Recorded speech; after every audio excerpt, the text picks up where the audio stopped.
Այս անձնավորությունը թուրք է, սիրելի հայրենակիցներ, թուրքը վիրավորանքի համար ես Նիկոլի համար չեմ ասում, թուրքը իմ թշնամին է եւ թշնամուն պետք չի թերագնահատել, ինչպես պետք չի թերագնահատել Նիկոլ Փաշինյանին, եւ ես ուզում եմ բոլորիդ ասել, որ այս ամենը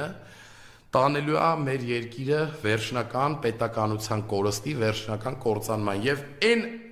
քաղաքական անհեռատես մարդիկ, ովքեր ասում են, Ռուսաստանի հետ պետք չի դաշնակցել, Ռուսաստանը մեր պատերազմով Արցախը հանձնեց, մեզ մենակ թողեց, այնպես պապիներ կան, էլի, տենց 80-ից 90 տարեկան հարցազրույցների ժամանակ ասում են, ռուսը եկավ, Պուտինը եկավ, հանձնեց, նախ Պուտինը ոչ միտեղ չի եկել, այդ մեկ, երկրորդ Պուտինը ոչ մի մեղք չունի, որ ձեր երկրի ղեկավարը դավաճան է, անհայրենիք է, թուլամորթ անձնավորություն է եւ հանձնելով գնում առաջ Թուրքի շահ սպասարկող է եւ հենց այդ Պուտինի հետ է պետք դաշնակցել, որովհետեւ